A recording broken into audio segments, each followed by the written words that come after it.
I decided we're going to go to the new field first, and we're going to go away we've never gone before, and then we're going to go straight to a time lapse. And I thought I'm probably only going to cut windrow and bale. I think I will have a completely different session for actually collecting the bales in, because I think that's going to take a while. So it's more about it's more about like getting this final cut done. It doesn't matter how long it takes over the winter to get this in. Not that I'm going to like rush time on or anything like that. But all I'm saying is, it's a more sedate. So we did go up here once to one of the contracts. I remember. Yeah, I remember climbing up the ladder on that. Yeah, it's amazing. Obviously, you can't always put it in context of where you've been already, but yes, we have. Yeah, so we're going to just do all of that, and then, as I said, just collect them all in a completely another session. So, yeah. So, with that in mind, I am going to say my words. I'm going to see you guys and gals on the other side.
that is us done for actually the bales. I would like to know how many we did in the session though.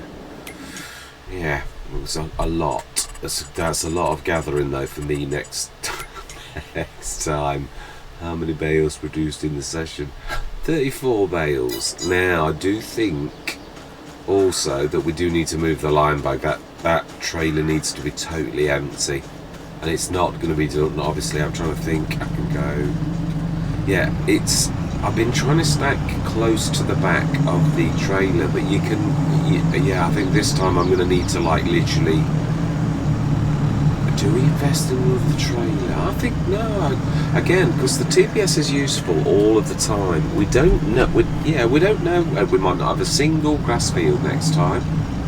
It might all be crops next year. So it just seems silly to me to go and buy a special trailer when that the TPS will do if we were going to do bales all the time. Or again, here's what I keep saying about we've already got the equipment. You don't need to. You can make do. Okay, it's not as nice, but then if we're trying to invest in like harvester and things like that, if we're spending money on trailers, we're going to miss the opportunity when one does come up as the right price. We've already seen a couple and missed because we've not that we've not been wasteful with the money. That's not what I'm trying to say this time. But if we buy things like the Anderson 50 odd grand, then really it's let's just grab so we get all the like preparation done for that. So I want like, oh no, it's not strapped. We could be. No, it's difficult to do. We could literally, grab the eyelet. Now where did I stick the? Out there, didn't I? Yeah, fruitful session, very fruitful. A few little. Yeah, it's because it's very heavy at the back now. It is something I did learn actually. Although I've got that from weight, it is necessary. It's I had a tractor with way too much back weight before, and although you still need a little bit of stability at the front, which means a bit of weight, you can't have massive weights at the back. I mean, obviously the lean of the front loader helps. That's almost like holding two arms out. You are stabilising the entire thing. So if you've got that weight and you've not got that on, then obviously it is heavy in the wrong way. So we should really be able to. Yeah, what my plan is, I was trying to hope that you'd see the fact that obviously these are both red. Totally, they need. Like we did those two. Be interesting to see. Obviously, that one was also only second growth stage, which we sort of knew that would be the case. Whereas these were both full third growth stage, and so was that one. Yeah. So obviously that's going to be down, and that's also going to be down. We know that, but it is what it is. But what I was thinking was, whilst next session I grab the bales, it's not a bad idea to get the. Again, I'm not speeding time up, but to get another. Are we doing grass? No, I think we could just plough those two fields and leave them ready for next year. Although you can use grass as a cover. Oh, that's not what I really meant to do. Yeah, grass as a cover cut. I was right. I thought, I was trying to push the bale with the front of this, and I noticed. Yeah, I know. Yeah, look, it's pushing it. Yeah, it's got a collision in the wrong place. I did think I was right, but yeah, I've just also I like to point it out a little. I mean, it's not the end of the world. On the Caesarius modern one, I don't know if it still has now. That had almost like a hidden weight on the front of its nose that always used to catch me out. I think Caesarius has actually moved it now, the collision. I'm sure last time we need to. Oh, no, that's not what I meant to do. Yeah, that's more like it. Yeah, it really probably would be better. Oh, that's the trouble. It's going to be really topsy-turvy, but the little Zeta's not really powerful enough. It's not heavy enough. But we are going to, if we're doing those 2 fields ploughing them, then we do need the big one for it. So we're going to have to literally trust to the fact that this has got to be heavy enough, whether it is or it isn't. It's better than not just leaving the trailer with no weight on it at all. And obviously some of the fields are hilly and some are sort of fairly level. The level fields are okay, it's just the 2 hilly ones. I mean the new hilly one, that one there, that's a slight incline. That we know that one isn't quite a monstrous incline really. That one's fairly flat and that one's fairly flat. So, I mean, none of them are... Well, no, that one over there is. Obviously, we know that's the one that we've got, our second field. That is quite... I don't know, though. No, if you look closely, it's a gradual incline. It's a bit nasty, this first little bit, and then it, like, levels out here, and then becomes a gradual incline about here. It's just a steady rise at that point. So it's a bit of a struggle for the Zeta. That's why I took it out. I knew it struggles right from there right to about here, and with the Windra snapping at its heels all the time, it would have caught up and it would have caused hassle. So I thought just swap it over. So yeah, we did very well, and obviously we've got to get them in next time. So yeah, that is quite a lot of grass. Do we shove the BGA down now? Like, as in, because we could do. Yeah, I mean, we did say, didn't we, that we were going to do this little lot. Let's just shift this bale here. I also might need to use the smoothing tool in case there's a little bit of grass, which that wouldn't, so there is, I can see from here. Yeah, and also, I am obviously going to swap the WIFO out.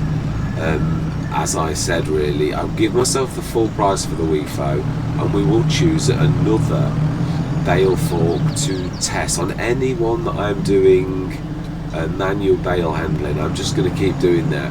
So it's more for the greater good. I really am doing it so that we all can see and know if I do find the perfect bale fork. And sometimes there's got to be a compromise, because you realise that people seeing something is more important than actual a set of game rules. If I can afford it within the game itself, I don't mind doing that. I really don't. Right, let's just use the smoothing tool and get rid of those little residues. Soften. Still keep saying smooth. Right, smash it, and let me shift myself out the way, because I always manage to get in the way. And we shall see where the best place for the BGA is. That tree's a bit... No, it doesn't matter if it's in Vim, but it's fairly flat. That's what I liked about it. We can just afford it, but obviously... Oh, that is a point. No, we've got everything. We don't need... If I'm doing most of the... We only need a few thousand. We've got 9 or 10,000, and each hour we're going to be starting to earn quite a bit from the BGA. So it won't. We've more than we can survive an hour of like working and on what money we've got left, and then some easily. So yeah, we're fine. It's just so that's the one, and I think that away actually on this particular type of field we're going to need, also got to remember that you've got oh, it's done that silly thing. You've got like take it out and right, so remember the skirt is going to go underneath the and it's this that I need to see as well. There we go. Is just about inside that away and inside that away. Just want that little green box inside And that is almost as flat as a pancake. Yeah, I knew the skirt would go over the into that. I did. Yeah, I just wanted to get this inside the land to minimise the footprint. But yeah, I knew it probably would also do a bit of that. But I did think, yeah, I was right. I knew it was going to be fairly flat. Yeah, actually, no, it's not doesn't. That's yeah, because that white was the original one. It's the grey here. Yeah, that's not bad actually. That's. Let's have a look. Let's have a look. High in the sky like that. Yeah, really, there's enough room now. We could do a second production. Well, as I say, this is really the farmyard, so I can fill it with productions now, really, and it doesn't really matter. But if we wish to shorten and still do some grass, we could do that like one time next year or whatever. But I always find it gets. Stone Valley had an inner grass field that kept changing, and to be honest, I did it once or twice, then got too much of a pain. So. Right, so we need to switch that on.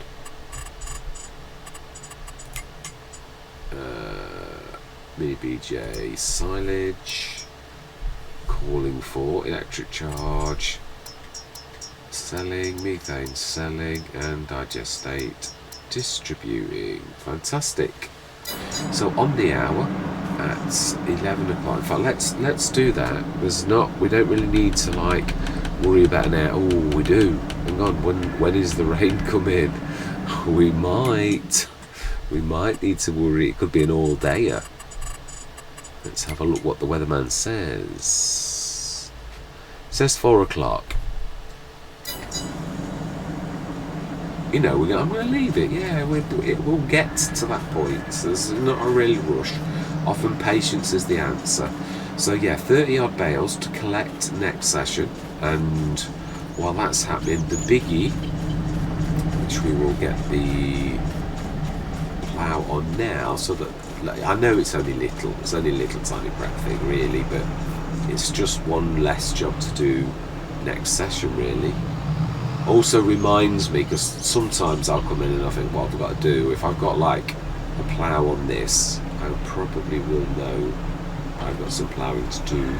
Because I know that I leave myself these little messages. Yeah, I do, it's true. Right, so, yeah, we'll probably, yeah, being as we're in this field, it makes perfect sense that we'd actually grab the... Yeah, actually, we will take this up to those two fields now. Yeah, as the last thing of today. I'm going to do that off camera there. I'm just going to, like, say my goodbyes and... next session we will get quite a bit of we're going to earn some money as well really from all of that silage. What are we up to on the silage? I know it's getting quite high.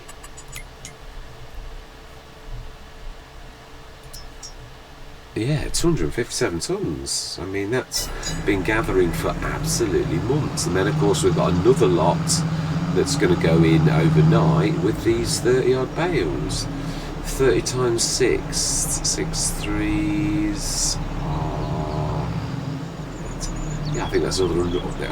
I did say this last set is going to be about 180 tonnes, which is like almost, because we've sort of, obviously we started only with one field, it's now 4 times that one field, and that means it's 4 times what you would have got from that one field, which is about right. So it's quite phenomenal. Yeah, so we should take this up. And I'm even going to set the course. But yeah, I'm going to say my goodbyes. I'm going to do that off camera. So all that remains to be said is thank you very much for watching. I truly do hope you're going to stick with me on this journey. And I'm going to say goodbye for now.